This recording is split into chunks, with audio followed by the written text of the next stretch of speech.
प्रश्नोपनिषद ग्रंथ में प्रथम प्रश्नात्मक प्रथम प्रकरण और इस प्रथम प्रश्न के अंतर्गत आज नवम नंबर कंडिका का भाष्य है। तो कल हम लोगों ने इस नवम कंडिका का विचार मूल का किया था। आज उसका भाष्य का विचार करना है। तो भाष्य को देखेंगे तदेव काल इत्यादि से। तो सार भाग तात्पर्य क्या है? तो कबंधी ने प्रश्न पूछा था आचार्य पिप्पलाद जी को कि सृष्टि प्रजा कुतः किससे उत्पन्न होती है। तब आचार्य पिप्पलाद जी ने उत्तर देना प्रारंभ किया चतुर्थ मंत्र से कि उस परमेश्वर से उत्पन्न होता है हिरण्यगर्भ अर्थात प्रजापति। फिर वह जो हिरण्यगर्भ है समष्टि सूक्ष्म शरीरों का अभिमानी, उससे रई और प्राण की उत्पत्ति होती है। रई शब्द का अर्थ बताया था चंद्र और अन्न, और प्राण शब्द का अर्थ बताया था अग्नि, भोक्ता, सूर्य, ऐसा। तो रई और प्राण अर्थात चंद्र और सूर्य को बनाया। फिर उस रई और प्राण ने अर्थात चंद्र और सूर्य रूप मिथुन ने, वो भी प्रजापति ही है। प्रजापति से उत्पन्न होने के कारण कार्य कारण का अभेद होता है इस हिसाब से। और उस मिथुन रूप प्रजापति ने संवत्सर को बनाया। तो संवत्सर का मतलब क्या है? 12 मासात्मक काल अर्थात 1 वर्ष। अब उस मिथुन रूप प्रजापति ने चंद्र सूर्य रूप जो मिथुन है, रई प्राण जिसको कहा, उससे संवत्सर कैसा उत्पन्न हुआ? तो उसकी दो पद्धति से बताया, 2 प्रकार से बताया। एक तो संवत्सर का मतलब है तिथि और अहोरात्र का समूह। तो तिथि उत्पन्न होती है, निर्माण होती है चंद्र से, और अहोरात्र निर्माण होता है सूर्य से। अर्थात तिथि और अहोरात्र ये उत्पन्न हुए किससे? मिथुन रूप प्रजापति से। और इनका समूह ही क्या है? संवत्सर है। अर्थात संवत्सर की उत्पत्ति हुई किससे? मिथुन रूप प्रजापति से, प्रजा और रई से, रई और प्राण से। ठीक है। दूसरे प्रकार से बताते हैं कि संवत्सर का मतलब है 2 अयनात्मक काल, 2 अयन, एक दक्षिणायन एक उत्तरायन, 6 मास के। और ये दोनों भी अयन उन रई से उत्पन्न होते हैं, रई और प्राण से, अर्थात मिथुन रूप प्रजापति से। क्योंकि वे चंद्र और सूर्य 6 महीना तक दक्षिण मार्ग से चलते हैं और 6 महीना तक उत्तर मार्ग से चलते हैं। तो 2 अयन बन जाते हैं। तो 2 अयन का मतलब एक संवत्सर। वो 2 अयन यदि उन चंद्र सूर्य से उत्पन्न हो रहे हैं, मिथुन से, मिथुनात्मक प्रजापति से, तो अर्थात संवत्सर उत्पन्न हुआ किससे? मिथुनात्मक प्रजापति से। और दूसरी बात ये भी बात बताई कि वो चंद्र और सूर्य दक्षिण मार्ग से जाते 6 महीना तक, और जाते जाते क्या करते हैं? तो जो केवल कर्म का अनुष्ठान करने वाले लोग हैं, अर्थात इष्ट पूर्त दत्त इत्यादि जो कर्म केवल उसी का अनुष्ठान करने वाले जो लोग हैं, उन कर्मियों को, उनके लोगों को देते हुए वे चंद्र सूर्य दक्षिण मार्ग से चलते हैं। ठीक। और जो लोग कर्म और उपासना इनका साथ साथ अनुष्ठान करते हैं, अर्थात जो लोग समुच्चय अनुष्ठायी हैं, तो उनको वे सूर्य और चंद्र उत्तर मार्ग से, उत्तरायण मार्ग से जाते हुए, उत्तर मार्ग से जाते हुए उन लोगों को उनके कर्मों का फल, कर्म और उपासना जो अनुष्ठान किया है ना, तो उसका फल देते जाते हैं। अब इनमें से केवल कर्म करके जो जो लोग दक्षिणायन मार्ग से चंद्र और सूर्य को प्राप्त करते हैं, अर्थात केवल कर्म करने वाले को वह सूर्य चंद्र दक्षिणायन मार्ग से जाते हुए जो उन लोगों को चंद्र लोक आदि स्वर्ग लोक आदि फल देते हैं, तो वे सब पुनरावृत्ति के भागीदार हैं। तो वहां पर जाने के बाद, वहां के दिव्य भोग भोगने के बाद जब उनका पुण्य समाप्त हो जाता है, थोड़ा सा ही बचता है, तो उनको पुनः इस मृत्यु लोक में आना पड़ता है। ये भी बात बताई। और जो लोग को प्राप्त कर रहे हैं वो लोग क्या हैं, तो उसको बताया वो भी अन्न ही है, रई के अंतर्गत है, ये बात भी बताई। और उस दक्षिणायन मार्ग को ही दूसरे शब्द में प्राणायाम मार्ग भी बोलते हैं। इतनी चर्चा इस मंत्र में हुई है, इसी को अब भाष्य में देखते हैं। तदेव कालः संवत्सरः वै प्रजापतिः तन्निवर्त्यत्वात् संवत्सरस्य पूर्ण विराम। थोड़ा अन्वय करेंगे इन शब्दों का। तो संवत्सरः कालः तदेव तदेव आगे संवत्सरस्य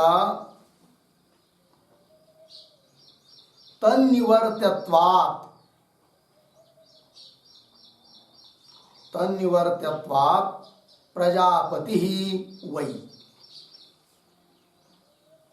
अन्वय हुआ, अर्थ को देखिए। तो संवत्सर काल, संवत्सरात्मक जो काल है, एक वर्ष का काल, वह क्या है जी? तदेव। तदेव शब्द का अर्थ है मिथुनम एव, मिथुन स्वरूप ही है, अर्थात रई प्राण स्वरूप ही है, चंद्र सूर्य स्वरूप ही है। और रई प्राण को प्रजापति कह दिया, ये भी प्रजापति ही है, वही कह रहे। संवत्सर काल तदेव मिथुनम एव। और आगे तन्निवर्त्यत्वात्, संवत्सरस्य तन्निवर्त्यत्वात्, संवत्सर जो है वह तन्निवर्त्यत्वात्, तत् मतलब मिथुन, निवर्त्यत्वात् मिथुन से निर्वर्त्य है, निर्वर्त्यत्वात् ऐसा शब्द है ना, ऐसा शब्द है। तन्निर्वर्त्यत्वात्, तन मतलब मिथुन, मिथुन निर्वर्त्यत्वात् अर्थात मिथुन से उत्पन्न होता है कौन? संवत्सरात्मक काल। अतः प्रजापति ही वही, वह संवत्सरात्मक काल क्या है? प्रजापति ही है, वो भी प्रजापति है। ठीक है, तो चलिए, तो मूल प्रजापति हुआ हिरण्यगर्भ, उससे उत्पन्न हुए रैया और प्राण, वो भी प्रजापति। और रैया और प्राण से उत्पन्न हुआ जो संवत्सरात्मक काल, वो भी क्या है? प्रजापति है। ठीक है, क्यों? हेतु दिया क्या? तन्निर्वर्त्यत्वात् शब्द आया कि नहीं?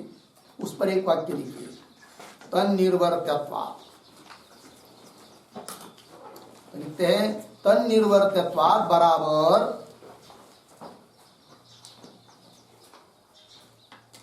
तन्निर्वर्त्यत्वात् बराबर प्रजापत्यात्मक मिथुन निर्वर्त्यत्वात्। प्रजापत्यात्मक मिथुन, प्रजापत्यात्मक मिथुन निर्वर्त्यत्वात्, निर्वर्त्यत्वात् संवत्सरात्मक कालः अपि, संवत्सरात्मक कालः अपि प्रजापति ही इत्यर्थः। प्रजापति ही इत्यर्थः।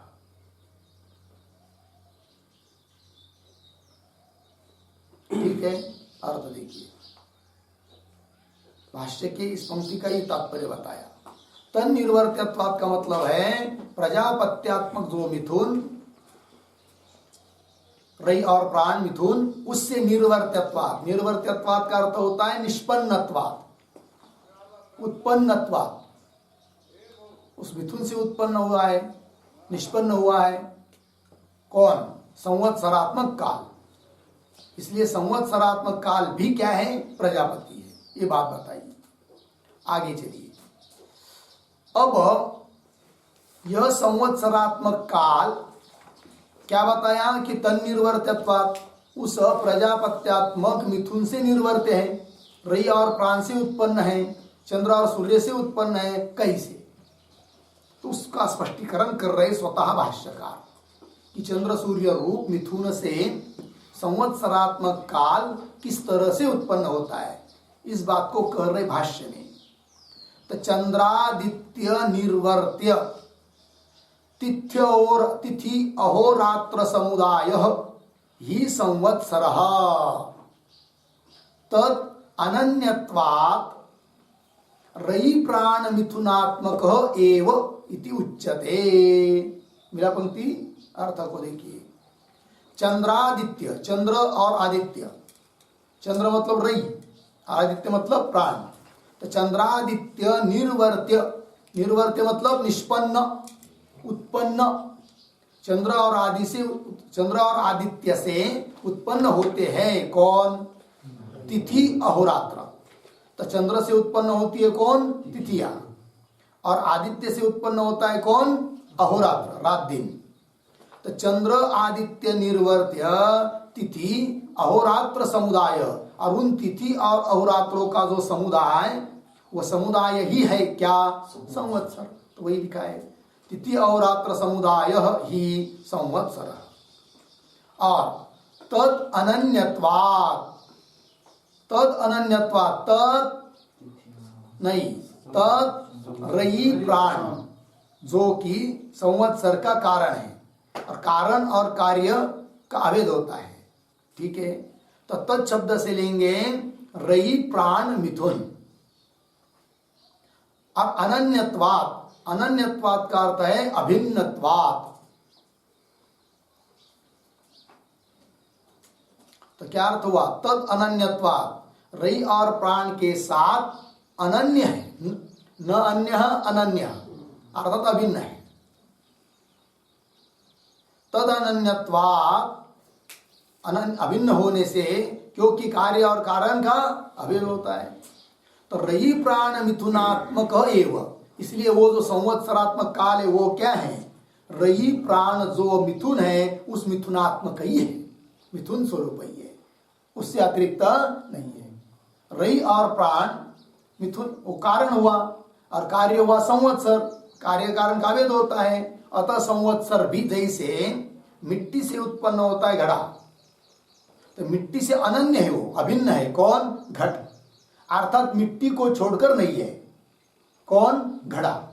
उसी प्रकार रई और प्राण से उत्पन्न हुआ जो संवत्सर, वह संवत्सर भी रई और प्राण स्वरूप ही है, वो भी मिथुन स्वरूप ही है, मिथुन ही है, और वो भी प्रजापति है। तो जैसे रई और प्राण को प्रजापति कह दिया, उस प्रकार उस रई प्राण से उत्पन्न हुआ जो संवत्सर वह भी प्रजापति है, और वो भी मिथुनात्मक ही है कौन? संवत्सर भी। ये बात। तद अनन्यत्वात् रई प्राण मिथुनात्मक एव इति उच्यते। लगा अर्थ? फिर प्रश्न किया जा रहा है, तत्कथम, वो कैसे? तो तत्कथम मतलब क्या? तो प्रश्न का क्या आशय है? तो उस पर एक वाक्य लिखिए छोटा सा तत्कथम के ऊपर। चंद्रादित्य निर्वर्त्यत्वम्,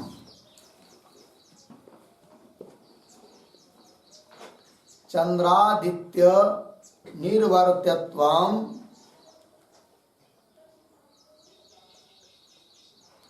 चंद्रादित्य निर्वर्त्यत्वम् कुतः हित्वन्तरात्, कुतः हित्वन्तरात् इत्यर्थः।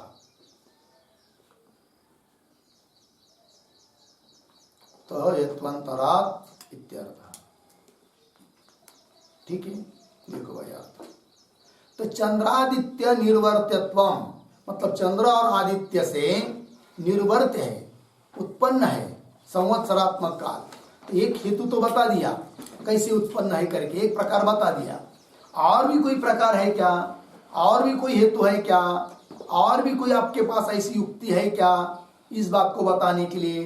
कौन से बात को बताने के लिए? कि चंद्र और आदित्य से उत्पन्न होता है संवत्सर। एक युक्ति बताई, कौन सी? कि चंद्र और आदित्य से उत्पन्न होती है तिथि और अहोरात्र, और तिथि अहोरात्र का समूह ही है संवत्सर। अर्थात रवि और प्राण से, चंद्र और सूर्य से उत्पन्न होता है कौन? संवत्सर। एक प्रकार बताया। और भी इस प्रकार की कोई युक्ति, आइडिया, हेतु है क्या आपके पास? ये प्रश्न कर रहे। तत्कथम, ठीक है, तो बता रहे है करके। तो कैसे बता रहे फिर अब? तो मार्ग को लेकर, अयन को लेकर।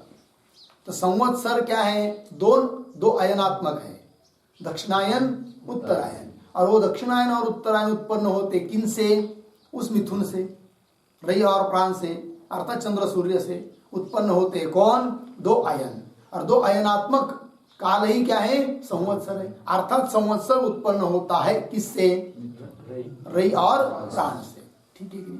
जैसे उदाहरण देना हो तो समझ लीजिए, किसी यज्ञदत्त ने देवदत्त को पैसा दिया।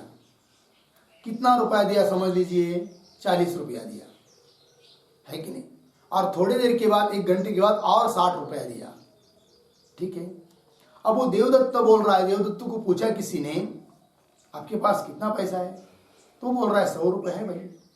किसने दिया आपको? तो देवदत्त बोल रहा है क्या? यज्ञदत्त ने दिया। अब यज्ञदत्त ने 100 रुपया साक्षात दिया क्या? नहीं, पहले कितने दिया? 40, और बाद में कितने दिया? 60 दिया। 100 तो दिया नहीं, तो भी वो बोल रहा है क्या? कि 100 रुपया मुझे किसने दिया? यज्ञदत्त ने दिया। क्यों? कि 100 के अंतर्गत 40 और 60 मिलकर ही होते हैं क्या? 100। तो 40 दिया, 60 दिया, अर्थात 100 दिया, है कि नहीं? भले 100 रुपये की नोट नहीं दी है तो भी 100 दिया, ये व्यवहार होता है कि नहीं? उसी प्रकार रवि और प्राण से उत्पन्न होते हैं क्या? तिथि और अहोरात्र। और तिथि और अहोरात्र का समूह है कौन? संवत्सर। अर्थात संवत्सर उत्पन्न हुआ किससे? रवि और प्राण से। उसी प्रकार उस रवि और प्राण रूप मिथुन से, अर्थात चंद्र सूर्य रूप मिथुन से 2 अयन उत्पन्न होते हैं, दक्षिणायन उत्तरायन। और दक्षिणायन उत्तरायण मिलकर रवि होता है संवत्सर। अर्थात संवत्सर उत्पन्न हुआ किससे? रवि और प्राण से। उस बात को बता रहे आप। तस्य प्रतीक है, तस्य का अर्थ कर रहे संवत्सरस्य प्रजापते है। ठीक है ना? मूल में तस्य शब्द आया है ना, वो तस्य प्रतीक है। तस्य अयने दक्षिणम च उत्तरम च, यह आया कि नहीं? तो तस्य का अर्थ कर रहे हैं संवत्सरस्य प्रजापते है। प्रजापते है संवत्सरस्य, प्रजापति स्वरूप जो संवत्सर, उस संवत्सर के अयने प्रतीक। तो 2 अयने, द्विवचन है, तो को अयने का अर्थ कर रहे हैं मार्गौ, 2 मार्ग है। ठीक है, उस संवत्सर के 2 मार्ग, 2 अयन बताए। कौन वो 2 अयन है भाई? संवत्सर के अंतर्गत 2 अयन कौन है? तो दक्षिणम च उत्तरम च, दक्षिणम उत्तरम च, ये प्रतीक है। अर्थात दक्षिणायन उत्तरायन। इस बात को कह रहे अब आगे देखिए। तो कहां से? या द्वे शब्द से ध्यान दीजिए। द्वे प्रसिद्धे ही अयने षण्मास लक्षणे याभ्याम दक्षिणोत्तरेण च याति सविता केवल कर्मिणाम ज्ञान कर्म संयुक्त कर्मवताम च लोकान विदधत। यहाँ तक तो द्वे से लेकर विदधत तक दिखाई दे रहा है वाक्य। अब इतने शब्दों का थोड़ा अन्वय। तो बीच में आया है षण्मास लक्षणे। तो देखिए षण्मास लक्षणे, फिर शुरू में आइए द्वे, 2 शब्द छोड़कर आगे अयने, द्वे अयने, पीछे प्रसिद्धे ही, प्रसिद्धे ही, आगे याभ्याम, थोड़ा आगे जाकर सविता केवल कर्मिणाम ज्ञान संयुक्त कर्मवताम च लोकान विदधत। फिर पीछे दक्षिणेन उत्तरेण च याति। याति क्रियापद है। याति का अर्थ है गच्छति, जाता है। और याति इस क्रियापद का कर्ता है इस वाक्य में। कौन कर्ता पद कौन है? सविता याति, है कि नहीं? सविता याति। सविता मतलब सूर्य जाता है। सविता को उपलक्षण करके चंद्र को भी समझना है। तो सविता याति। अब कैसे? तो देखिए वाक्य का पूरे अर्थ अन्वय के अनुसार। षण्मास लक्षणे द्वे अयने ही प्रसिद्धे। षण्मास लक्षण मतलब षण्मास स्वरूप, 6 मासात्मक, 6 मासात्मक, 6 मास का एक अयन और दूसरे 6 मास का एक अयन। एक मार्गशीर्ष शुरू होता है और एक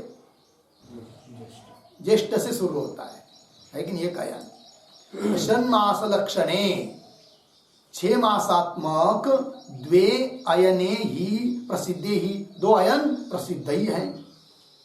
याभ्याम उन 2 अयनों के द्वारा क्या जी? तो सविता, सविता नाम सूर्य, केवल कर्मिणाम ज्ञान संयुक्त कर्मवताम च। 2 प्रकार के लोग हुए। एक हुए केवल कर्मिणाम, केवल कर्म का अनुष्ठान करने वाले। वो कर्म कौन सा? इष्ट कर्म, पूर्त कर्म कि वह दत्त कर्म। दत्त एक कर्म होता है, 3 प्रकार के कर्म है। दत्त कर्म बताएंगे अब थोड़ी देर में, ठीक है? इष्ट और पूर्त को बता दिया है। तो इष्ट, पूर्त और दत्त कर्म को करने वाले उपासना नहीं कर रहे, केवल कर्म कर रहे हैं। ऐसे लोगों के लिए अलग मार्ग है, अलग लोग हैं। और कुछ लोग ऐसे हैं इन कर्मों के साथ साथ उपासना भी करते हैं, अर्थात उपासना और कर्म का साथ साथ अनुष्ठान करते हैं। उन लोगों के लिए अलग मार्ग है, ठीक है? अब उन दोनों को भी उनके योग्य लोग देते हैं। कौन? सूर्य, चंद्र। तो देखिए सविता सूर्य, केवल कर्मिणाम तो केवल कर्म करने वालों को, लोगों को, और ज्ञान संयुक्त कर्मवताम च। ज्ञान संयुक्त कर्मवताम का अर्थ है समुच्चयानुष्ठान, साथ साथ अनुष्ठान करने वाले। किस किस का साथ साथ अनुष्ठान? ज्ञान और कर्म। किंतु ज्ञान शब्द से यहाँ क्या लेना है? उपासना। ज्ञान मतलब ब्रह्म ज्ञान नहीं, ज्ञान शब्द से क्या है यहाँ पर? उपासना, अर्थात उपासना और कर्म का साथ साथ अनुष्ठान करने वाले। तो केवल कर्मिणाम ज्ञान संयुक्त कर्मवताम च, ऐसे लोगों को भी क्या? लोकान विदधत, नहीं, लोकान विदधत। विदधत का अर्थ है निष्पादयत, निष्पादयत। विदधत का अर्थ क्या है? निष्पादयत। उसका भी अर्थ करेंगे उत्पादयत, निष्पादयत, उत्पादयत। हो गया? तो उन लोगों को, केवल कर्म करने वाले को क्यों? उपासना सहित कर्म का अनुष्ठान करने वाले ऐसे लोगों को लोकान विदधत, लोकान उन लोगों को देता हुआ, उत्पन्न कराता हुआ। विदधत, उदधत के आगे क्या है? दक्षिणेन उत्तरेण च याति। दक्षिणेन मतलब दक्षिण मार्ग से और उत्तर मार्ग से जाता है। याति, कह याति? सविता याति। केन मार्गेन याति? दक्षिणेन उत्तरेण मार्गेन याति। दक्षिण मार्ग से और उत्तर मार्ग से जाता है। कौन? सूर्य। क्या करता हुआ दक्षिण मार्ग और उत्तर मार्ग से जाते हैं सूर्यादि, सूर्य चंद्र? तो उन केवल कर्म करने वाले जो लोग हैं उनको उनके उस प्रकार का लोग देते हुए, और उपासना सहित कर्म करने वाले जो लोग हैं उनको उनके हिसाब से उन लोगों को देते हुए इन मार्गों से जाते हैं। दक्षिणायन मार्ग से और उत्तरायण मार्ग से जाते हैं सूर्य। लग गया अर्थ? तो यहां पर लोकान पद आया है। तो लोकान मतलब क्या? उसका अर्थ लिखिए।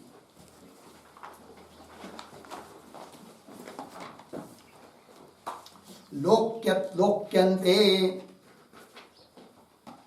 लोक्यन्ते कर्म फलानि अनुभूयन्ते।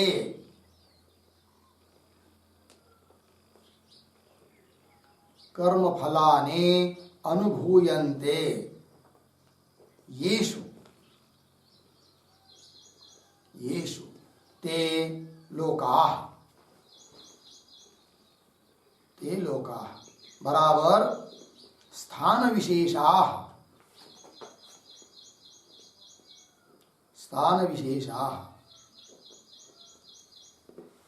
अर्धविराम तत्रस्थाः वस्तूनि च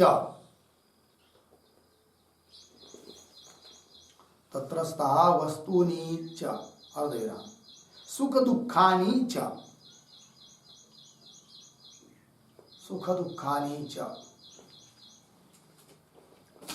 अर्थ देखिए भाई। तो लोक्यन्ते का अर्थ कर रहे हैं कर्म फलानि अनुभूयन्ते। लोक्यन्ते का मतलब कर्म फलों का अनुभव कर लिया जाता है। येषु जहाँ जिनमें ते लोकाः अर्थात स्थान विशेषाः, तो स्वर्गलोक, चंद्रलोक, गोलोक, ब्रह्मलोक आदि आदि करके, ठीक है, मृत्युलोक, तो स्थान विशेषाः। और उसमें रहने वाले उन लोगों में रहने वाली वस्तुएं और उन लोगों में होने वाले सुख दुख, ये सब क्या है? लोक का ही है, लोक के अंतर्गत आते हैं। इस प्रकार के लोक को अर्थात तात्पर्य थोड़े में उनके कर्म के फलों को देते हुए जाते हैं। कौन? सविता, सूर्य और चंद्र, ठीक है। तो याति क्रियापद आया है अंतिम में, आया है ना, अन्वय में अंतिम में आया याति, उस पर भी एक वाक्य लिखेंगे तो अलग अलग दो वाक्य फिर स्पष्ट हो जाएंगे। देखिए, सविता केवल कर्मिणाम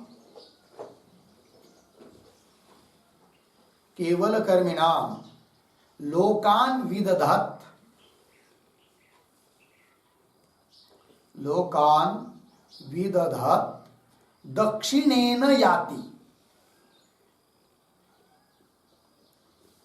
दक्षिणेन याति, पूर्ण विराम। उपासना युक्त कर्मवताम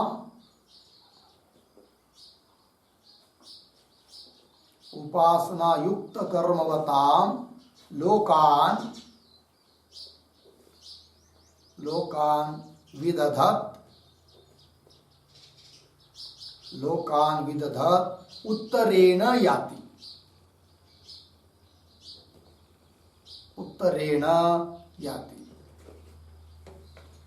ठीक है। ये दो वाक्य हो गए। सविता सूर्य केवल कर्मियों को, कर्म करने वाले लोगों को, लोगों को देते हुए, कर्म फल को देते हुए दक्षिणेन याति, दक्षिण मार्ग से जाते हैं।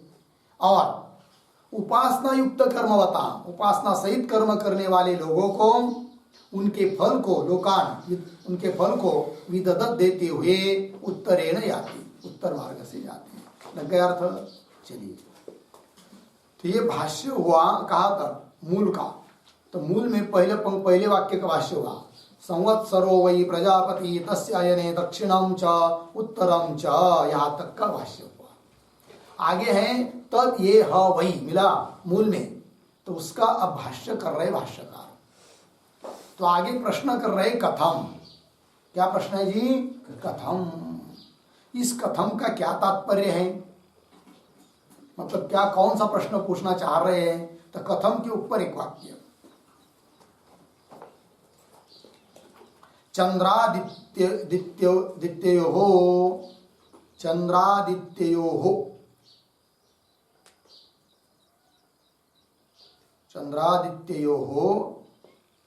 कथम लोक विधायकत्वम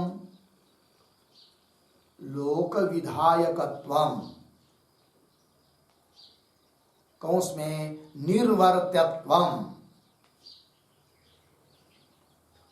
निर्वर्त्यत्वम कौंस बन इति पृच्छति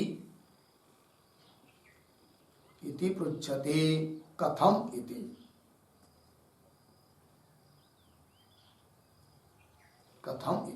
हो गया। देखो भाई, तो चंद्र और आदित्य ये दो कथम किस प्रकार लोगों को देते हैं, लोक विधायकत्व, निर्वर्त्यत्व अर्थात कर्म फलों को देते हैं, ये प्रश्न पूछा गया। कथम, अब उसका भाष्य उत्तर दे रहे मूल शब्दों को लेकर भाष्यकार। तो आगे है तत्। तत् यह प्रतीक है, उसका अर्थ कर रहे तत्र। तत् का अर्थ क्या कर दिया? तत्र। उसका भी अर्थ कर रहे ब्राह्मण आदिशु। ठीक है, तो देखो भाई, तत् नाम तत्र च ब्राह्मणादिषु, ब्राह्मणादियों में। ठीक है, ये ह वै तद उपासते इति, ये ह वै तत् प्रतीक उपासते इति।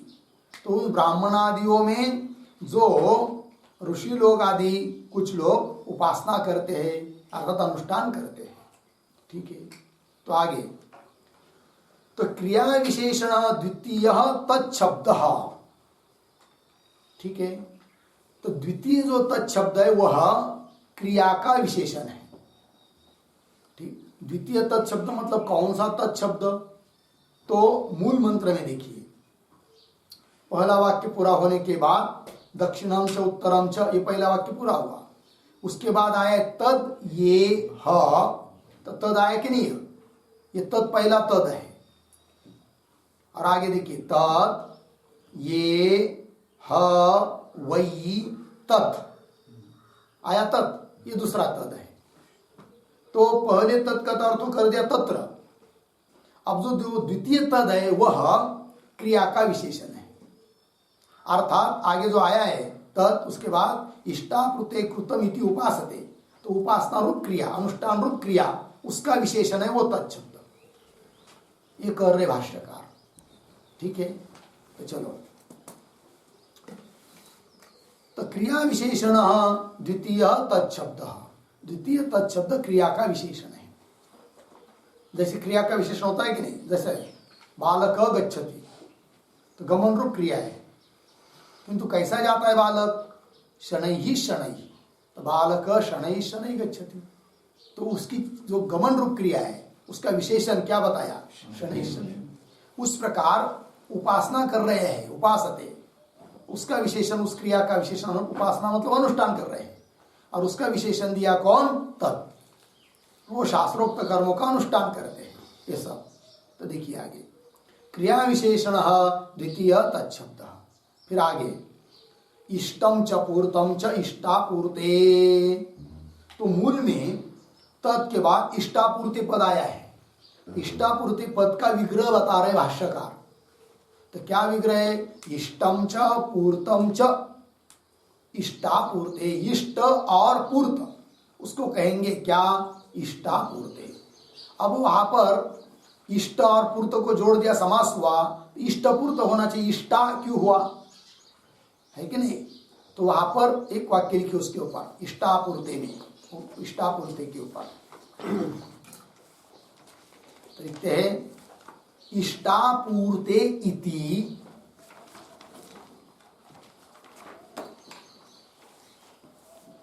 इष्टापूर्ते इति अन्येषाम, सूत्र है अभी उद्धरण चिन्ह में लीजिए, अन्येषाम अपि दृश्यते, ये सूत्र है, अन्येषाम अपि दृश्यते, उद्धरण चिन्ह बन, इति पूर्व पदस्य दीर्घ, इति पूर्व पदस्य दीर्घ। ठीक है, अन्येषाम अपि रुष्यते, ये सूत्र है पाणिनि का, उससे दीर्घ हुआ है पूर्व पद को, इसलिए इष्ट पूर्त न होकर इष्टा ऐसा दीर्घ हुआ।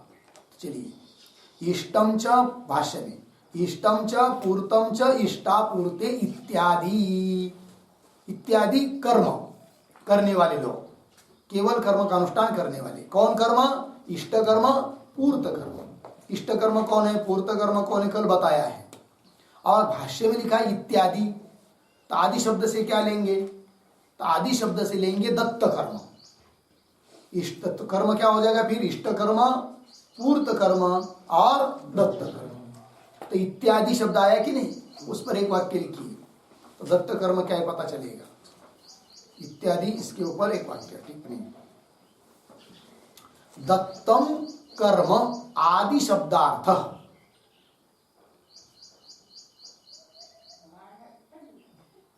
दत्तम कर्म आदि शब्दार्थ,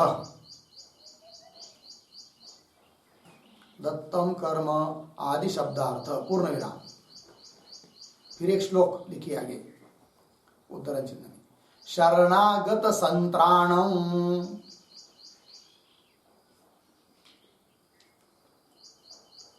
शरणागत संत्राणम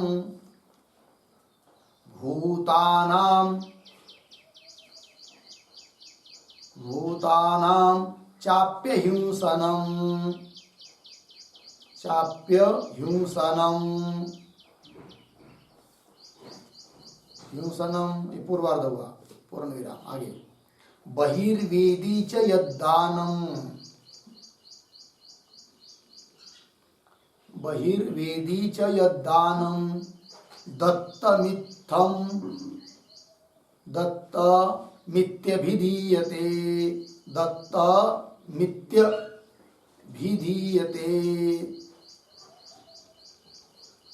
दत्तमित्यभिधीयते पूर्ण विराम। अर्थ देखिए, आदि शब्द से लेंगे दत्त कर्म। दत्त कर्म का स्वरूप क्या है? शरणागत संत्राणम, कोई यदि शरण आता है, शत्रु भी हो किंतु शरण आया हो तो उसका संरक्षण करना, ये दत्त कर्म के अंतर्गत है। अभय दिया उसको, अभय दान दिया, ठीक है ना, तो शरणागत संत्राणम। और भूतानम च अपि अहिंसनम, भूतो अर्थात प्राणी मात्र, उनके हिंसा न करना, अहिंसा, ये भी क्या है? दत्त कर्म में आता है, अहिंसनम। और बहिर्वेदी च यद्दानम, वेदी अर्थात यज्ञाधिक, और यज्ञाधिक में यदि कोई दान देता है तो इष्ट कर्म में आ जाएगा, क्योंकि वो श्रौत कर्म है।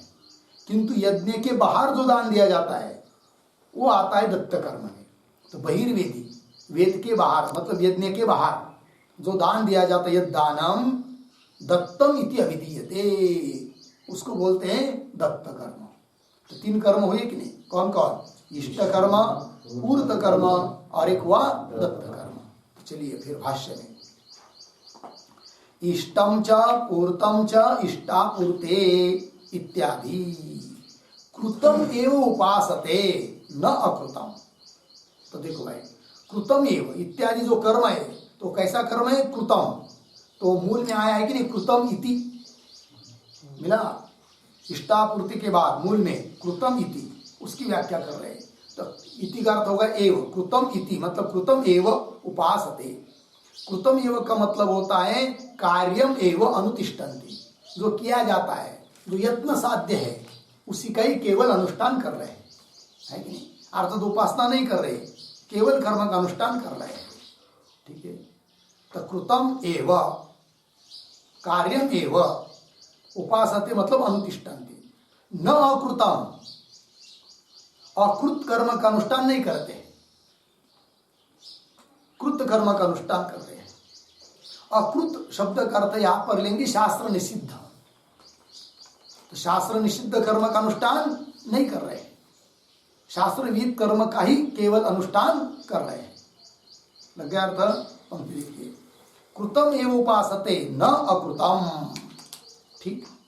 आगे, नित्यम ते चांद्रमसम, चांद्रमसम प्रतीक है, तो ते अर्थात वे लोग, केवल कर्म का अनुष्ठान करने वाले लोग कहा जाते हैं भाई? तो नित्यम सर्वदा हमेशा, चांद्रमसम लोकम अभिजयन्ते, यान्वय क्या?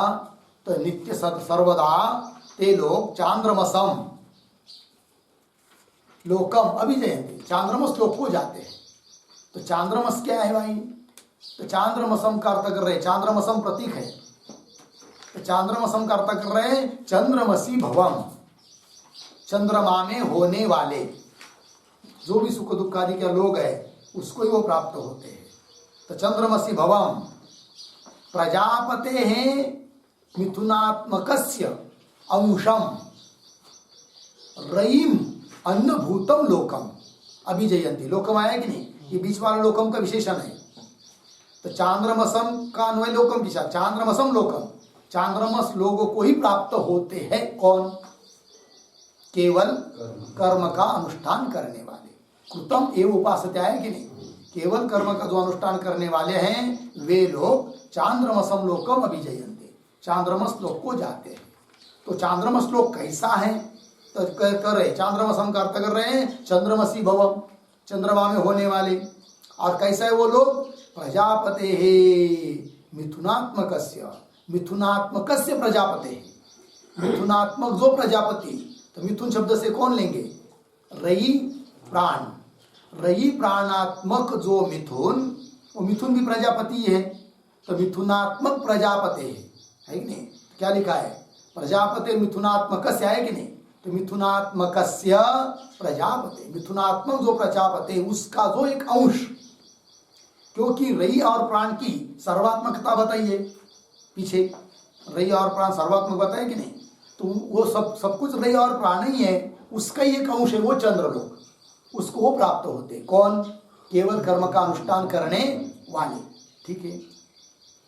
तो मिथुनात्मकस्य प्रजापते अंशम, उसका एक अंश भूत रईम अर्थात अन्नभूतम, वो अन्न ही है, क्योंकि रई शब्द का अर्थ बताया था अन्न। तो रईम अन्नभूतम लोकम, रई शब्द के दो अर्थ बताए थे, चंद्र और अन्न। तो अन्न अर्थ होता है, ठीक है, रई शब्द वैसा धनवाची है, किंतु लक्षणा करके अर्थ लिया था अन्न, और उस अन्न से भी लक्षणा करके अर्थ लिया था चंद्रमा। ठीक है। तो रयिम अन्नभूतम लोकम अभिजयन्ते, मिला पंक्ति। तो लोकम अभिजयन्ते हुआ इतना। आगे क्यों इस प्रकार के लोक को प्राप्त होते हैं? तो बता रहे कृत रूपत्वाच्च चांद्रमसस्य हेतु दिया, चांद्रमसस्य कृत रूपत्वात्, चांद्रमस जो लोक है वो कैसा है? कृत रूपत्वात्। कृत रूपत्वात् का अर्थ है कृति साध्यत्वात्, कृति साध्य वो कर्म से प्राप्त होने वाला है चांद्रमस लोक, इसलिए वे कर्म करने वाले लोग उस लोक को ही प्राप्त होते हैं। ठीक है। कृत रूपत्वात् चांद्रमसस्य, चांद्रमसस्य कृत रूपत्वात्, कृत रूपत्वात् का अर्थ कर दिया कृति साध्यत्वात्, कृति साध्य वो चांद्रमस लोक, इसलिए कर्म करने वाले लोग उस लोक को ही प्राप्त होते हैं। आगे चलिए। ते प्रतीक है, तो कहाँ का प्रतीक है? तो आगे आया है कि नहीं, अभिजय मूल मंत्र में अभिजयंत के आगे ते, तो ये ना पदच्छेद करके ते एव पुनः आवर्तनते, वहां का ते शब्द लिया अभी भाष्यकार ने। तो ते तत्र एव, ते मतलब उस प्रकार के उस लोक को प्राप्त होने वाले वे लोग, कर्म करके उस चांद्रमसादि लोगों को प्राप्त हो चुके वो लोग। ते क्या? तत्र एव, तत्र एव, तत्र एव तस्मिन लोके एव, उस लोक में ही, चांद्रमस लोक में ही, अर्थात स्वर्गलोक में ही, चांद्रमस लोक है स्वर्गलोक है। ठीक है। तो तत्र एव च कृतक्षयात् पुनः आवर्तन्ते, कृतक्षयात्, कृत मतलब किया हुआ जो कर्म, इष्ट पुरुत दत्तादि, उससे उत्पन्न हुआ जो फल है कि नहीं, लोक की प्राप्ति सुखरूप फल, उसका क्षय हो जाने से किया हुआ जो कर्म, उससे उत्पन्न हुआ जो पुण्यादि, और वो पुण्यादि भोगने से, वहां के भोगने से समाप्त हो जाने से पुनः आवर्तन्ते, पुनः इस लोक में आते हैं। लग गया अर्थ? कृतक्षयात्, कृतक्षयात् का अर्थ लग गया इष्टपूर्तादि कर्मों के फलों का भोग क्षय हो जाने से पुनः आवर्तन्ते, पुनः इस मृत्युलोक में आ जाते हैं। इसके लिए और भी प्रमाण दे रहे हैं मुंडक उपनिषद का। क्या? इमं लोकम हीनतरम वा विशन्ति, वहाँ कि दिव्य भोग लिया, पुण्य समाप्त हुआ, फिर वहां से लौटकर पुनः इमम लोकम, इस लोक को, इमम लोकम अर्थात मनुष्य शरीर, इस मनुष्य शरीर को प्राप्त हो जाते हैं। क्यों? वाह हीनतरम, हीनतर शब्द से पश्वादी, तो वहां से वापस लौट आने के बाद हो सकता है अपने उनके कर्म के अनुसार मनुष्य का शरीर उनको मिल जाए, कि वह वैसा कर्म नहीं बचा हो तो पशु पक्षी आदि हीनतर जन्म मिल जाए, किंतु आते तो है लौटकर वापस। इमम लोकम हीनतरम वा विशंति इति ही उत्तम, लग गया अर्थ, ये बात बताई। फिर आगे चलिए, तो पुनरावर्तनते यहां तक का व्याख्यान हुआ भाई। फिर मूल मंत्र में जो आया है पुनरावर्तन के बाद तस्मात् एते ऋषयः इत्यादि, उसकी व्याख्या करने जा रहे भाष्यकार। ठीक है, तो तस्मात् को लगाने के लिए यस्मात् आता है, क्योंकि यत् और तत् का नित्य संबंध होता है। तो तस्मात् को लगाने के लिए पहले यस्मात् शब्द से क्या लेना वो कर रहे भाष्यकार स्वयं।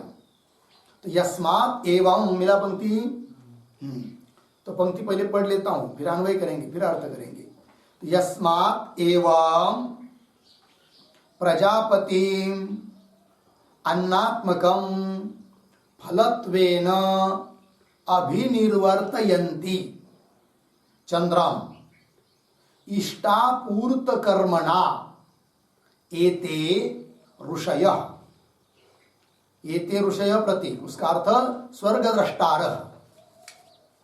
फिर प्रजा कामा, तो प्रजा कामा प्रतीक है, उसका अर्थ कर रहे हैं प्रजार्थिनः गृहस्थाः। ठीक है, तो यहां तक हुआ, तो यहां तक के शब्दों का अन्वय यस्मात् हुआ ये। फिर आगे आ रहा है तस्मात्, वो आगे का सरल है, तो अन्वय करते हैं शुरू से। यस्मात् एवं, अंतिम में प्रजा कामाः प्रजार्थिनः गृहस्थाः, प्रजा कामाः प्रजार्थिनः गृहस्थाः, उसके पीछे थोड़ा सा एते ऋषयः स्वर्गद्रष्टारः, उसके पीछे इष्टापूर्त कर्म, इष्टापूर्त कर्मणा। ठीक है, पीछे अन्नात्मकम प्रजापतिम, उस अन्नात्मकम उसके पीछे प्रजापतिम, थोड़ा आगे चंद्राम फलत्वेन अभिनिर्वर्तयन्ति, अभिनिर्वर्तयन्ति हो गया। फिर उसके बाद अंतिम तस्मात् आदि ये आगे आएगा, तस्मात् इत्यादि। तो अर्थ देखिए, यस्मात् एवं, जिस कारण से कि इस प्रकार, क्या कि प्रजा कामाः, प्रजा कामा का अर्थ कर दिया प्रजार्थिनः, प्रजा की कामना करने वाले, प्रजा की इच्छा करने वाले, ऐसे जो गृहस्थी लोग।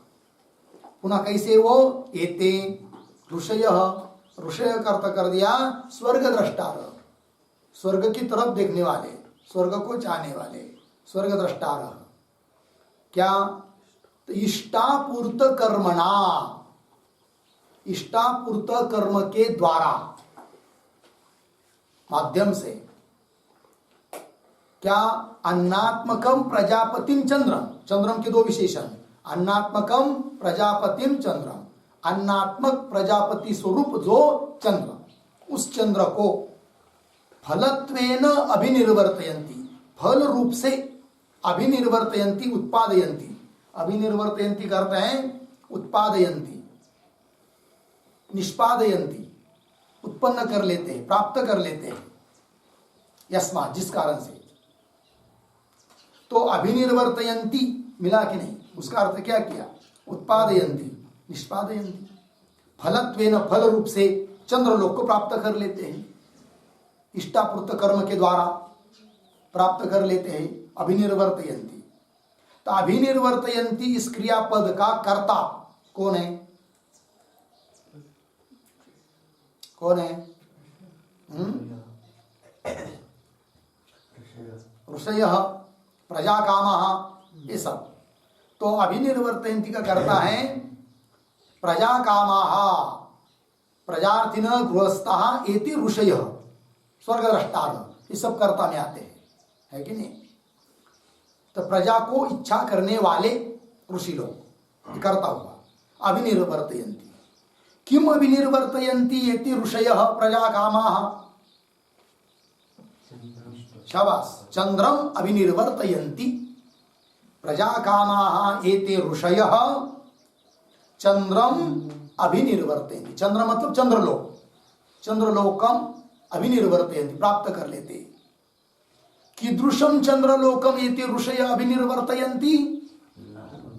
अन्नात्मकम प्रजापतिम चंद्रम एते प्रजा कामः ऋषयः अभिनिर्वर्तयन्ति। ध्यान में आ रहा है कि नहीं? पुनः प्रश्न, प्रजा कामः एते ऋषयः अन्नात्मकं प्रजापतिं चंद्रम केन अभिनिर्वर्तयन्ति? केन? शाबाश, इष्टापूर्त कर्मणा। साधन, साधन विषय प्रश्न है। तो वाक्य पूरा कैसा होगा? प्रजा कामाः एते ऋषयः इष्टापूर्त कर्मणा, है कि नहीं? इष्टापूर्त कर्मणा अन्नात्मकम प्रजापतिम चंद्रम अभिनिर्वर्तयन्ति। लग गया अर्थ जी? हाँ। और चंद्र को प्राप्त कर लेते, इष्टापूर्त कर्म करते हैं और चंद्र लोक को प्राप्त कर लेते। किस रूप से? फलत्वेन, यही इसका फल है। तो फल रूप से प्राप्त कर लेते। किसको? चंद्रलोक को। और चंद्रलोक जो होता है, स्वर्गलोक, वो कैसा होता है? वहां से पुनरावृत्ति होती है, ठीक है ना? पुनः आना पड़ता है। और पुनरावृत्ति वाले जो भी लोग हैं, वो वे सब लोग दक्षिणायन मार्ग से प्राप्त होते हैं। अतः कहा जाएगा तस्मात्, है कि नहीं? पंक्ति लग रही कि नहीं? तो इतना पंक्ति लगी। यस्मात् एवं, जिस कारण से कि प्रजा को चाहने वाले गृहस्थी लोग, ये सब ऋषि लोग, 10 स्वर्गद्रष्टा लोग, क्या इष्टापूर्त कर्म के द्वारा अन्नात्मक प्रजापति जो चंद्र लोक, उसको फल रूप से अभिनिर्वर्तयन्ति, प्राप्त कर लेते हैं। तस्मात् आया आगे, फिर तस्मात्, तस्मात् के आगे देखिए, तस्मात् स्वकृतम एव, स्वकृतम एव करते हैं अपने कर्मों द्वारा ही उपार्जित, ऐसे दक्षिण को वो प्राप्त कर लेते हैं। दक्षिण मतलब क्या? दक्षिण मार्ग से प्राप्त होने वाला चंद्रलोक को प्राप्त कर लेते हैं, ये उसका तात्पर्य। देखिए, तस्मात् स्वकृतम एव दक्षिणम, दक्षिणम प्रतीक है, उसका अर्थ कर रहे हैं दक्षिणायन उपलक्षितम चंद्रम प्रतिपद्यन्ते, पूर्ण विराम। तो प्रतिपद्यन्ते का अर्थ है प्राप्नुवन्ति, ठीक है ना? प्राप्त कर लेते हैं। तो देखिए वाक्य, तस्मात् स्वकृतम एव, स्वकृतम एव मतलब अपने कर्म द्वारा उपार्जित, ऐसा जो दक्षिण को प्राप्त कर लेते हैं। दक्षिण मतलब दक्षिणायन से उपलक्षित, अर्थात दक्षिणायन मार्ग से प्राप्त होने वाला, प्राप्ति, उपलक्षित, ऐसा तो चंद्र मतलब स्वर्ग, चंद्रलोक, उसको प्रतिपद्यन्ते प्राप्नुवन्ति, प्राप्त कर लेते हैं, है कि नहीं? हो गया ना इतना? तो जिस कारण से वे लोग अपने इष्टापूर्तादि कर्म के द्वारा अन्नात्मक चंद्र को प्राप्त कर लेते हैं, अर्थात वे सब दक्षिणायन मार्ग से जाकर उस चंद्रलोक को प्राप्त कर लेते हैं, ठीक है? चलिए, तस्मात् स्वकृतम एव दक्षिणम दक्षिणायन उपलक्षितम चंद्रम प्रतिपद्यन्ते। आगे, एषः वै रयिः, ये प्रतीक है। तो रयि का अर्थ कर रहे अन्नम। एषः वै रयि मतलब यही जो लोग है चंद्रलोक, ये रयि है, अर्थात अन्न है। यह पितृयान, और ये पितृयान भी है। पितृयान मतलब क्या? तो यह पितृयान प्रतीक है। पितृयान शब्द का अर्थ कर रहे हैं पितृयान उपलक्षित चंद्र। दक्षिणायन मार्ग को ही बोलते पितृयान मार्ग। तो पितृयान से उपलक्षित अर्थात प्राप्य, पितृयान से प्राप्त होने वाला जो चंद्र, चंद्र अर्थात चंद्रलोक अर्थात स्वर्ग है कि नहीं, वो क्या है, पितृयान रही है। तो कैसा पढ़ेंगे इसको, अंतिम के वाक्य को, यह पितृयान, पितृयान उपलक्षित चंद्र एष वै रयि अन्न, ठीक है, एष वै रयि अन्नम अंतिम में। तो अर्थ देखिए, यह जो पितृयान अर्थात पितृयान से उपलक्षित चंद्र अर्थात चंद्रलोक स्वर्गलोक, वह क्या है, एष वै रयि, यह जो रयि है वो रयि है अर्थात अन्न ही है, अन्न के अंतर्गत आता है। ठीक है जी, ये बात हो गई। इस प्रकार इस 90वें कंडिका का भाष्य यहाँ पर पूरा होता है। आगे 10वीं कंडिका का विचार हम लोग कल करते हैं। ओम पूर्णमदः पूर्णमिदं पूर्णात् पूर्णमुदच्यते पूर्णस्य पूर्णमादाय पूर्णमेवावशिष्यते। ओम शांति शांति शांति। शंकरं शंकराचार्यं